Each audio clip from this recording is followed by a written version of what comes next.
Is Pope Francis really on the verge of resigning? The media shows him celebrating Mass, but the details reveal something else. Unusual choices, symbolic gestures, and a silence that fuels suspicions. Is it simply a question of health, or are we facing a historic change for the Church? Let's find out together. Recently, several media outlets reported that Pope Francis would celebrate a Mass in St. Peter's Basilica on the occasion of the World Day of the Poor. However, thanks to Andrea Sionsi's observations, a closer reading of the predominant liturgical images and details reveals a much more complex and sometimes contradictory picture. Why have the media chosen to describe an apparently traditional celebration when the visible and liturgical signs suggest otherwise?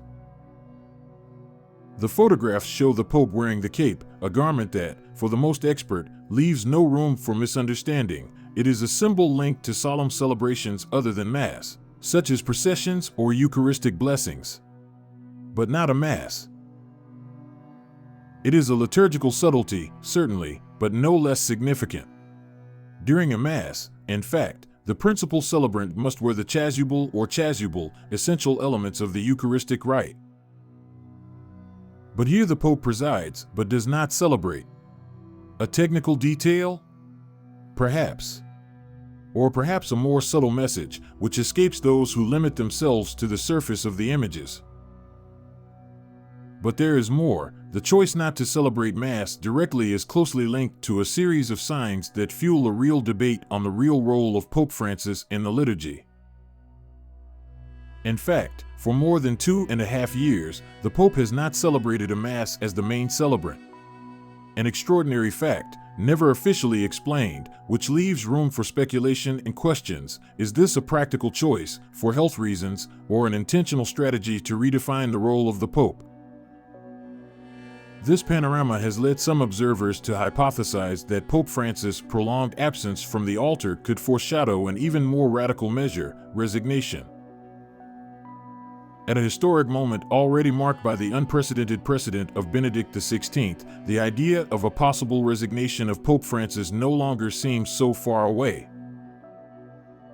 Some see his actions and decisions as a sign of transition, a slow but intentional preparation for a possible epochal change in church leadership. This gap between appearance and reality has profound consequences. The media, with their simplistic discourse, risk fueling confusion among the faithful. But even more significant is the message that emerges between the lines, a pontiff who gradually withdraws from the altar and chooses to preside without celebrating, implicitly redefines the relationship between spiritual power and liturgical practice. In this gesture, the Pope distances himself from the figure of the celebrant to become a symbol, a spiritual guide above the daily liturgies. But is this the role that the faithful expect? And above all, what implications does this have for the Church? One of the central elements of the debate concerns Pope Francis' prolonged absence from the altar, a fact that inevitably draws attention to his state of health.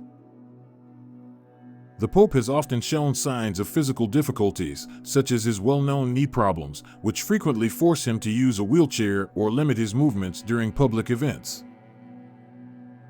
However, many wonder whether there are deeper reasons behind these limitations, which could explain their progressive detachment from the direct celebration of Mass.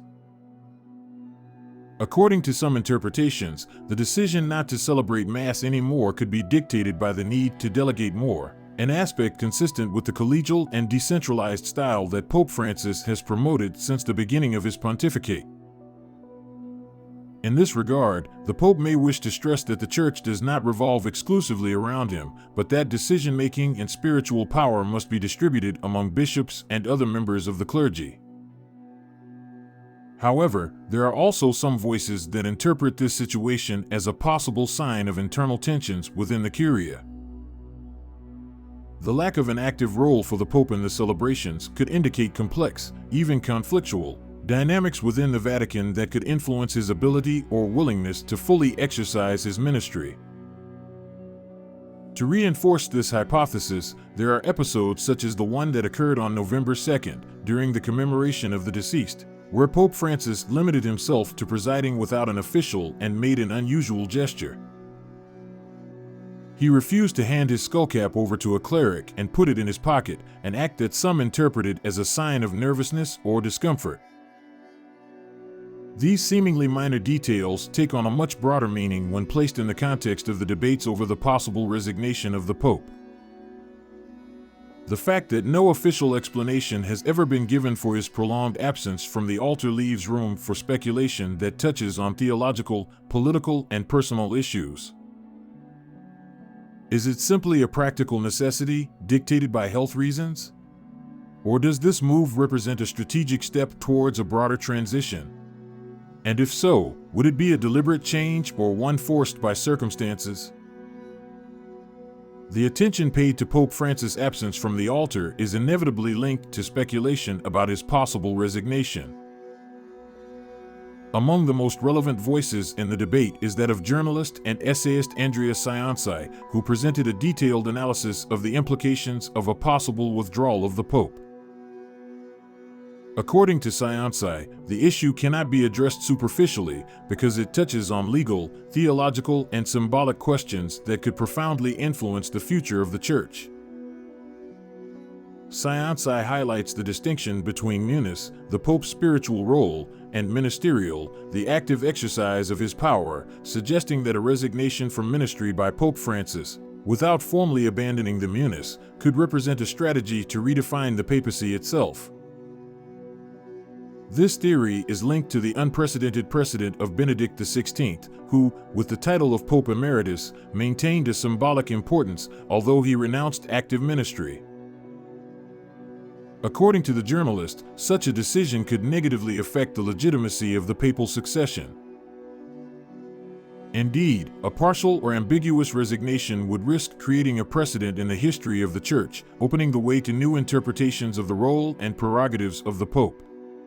This scenario could further complicate the already fragile balance of the Vatican, particularly in light of the internal tensions between the different ecclesiastical currents. Scianci also connects the theme of resignation with concrete signals coming from the Pope himself.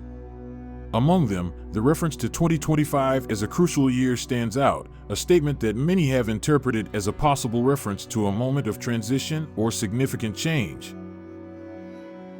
Scianci does not exclude that Pope Francis' distancing from the altar could be interpreted as part of a deliberate strategy aimed at ensuring a transition perceived as legitimate, despite the complexity of internal and external challenges.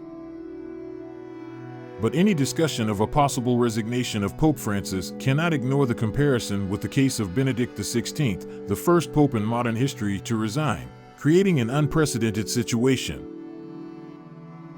Benedict chose to step down from the ministry, giving up the active leadership role of the Church, but retaining the title of Pope Emeritus and the right to wear papal symbols. This ambiguity raised questions that still divide theologians, canonists, and observers today. The case of Benedict XVI inaugurated a new phase in the history of the papacy, in which a resigning pope can continue to exist alongside his successor. For some, this solution represents a necessary modernization, an adaptation to the complexities of the contemporary world. For others, however, it is an open wound for the Church, which risks undermining the unique character and authority of the papal figure. In this context, the hypothesis that Pope Francis could follow a similar path inevitably provokes contrasting reactions. On the one hand, there are those who see resignation as an act of humility, a recognition of one's own physical limitations and the demands of a church that requires fully active leadership. On the other hand, there are those who fear that further resignation could worsen the confusion between munus and ministerial, paving the way for an increasingly fluid and, perhaps, less authoritarian papacy. The future of the papacy therefore appears to be a delicate balance between tradition and modernity, between practical needs and profound theological symbolism. Benedict's figure remains in the background, a silent but heavy presence whose precedent continues to influence Francis' pontificate and his eventual decisions. What do you think? If you liked the video, comment Amen. God bless you.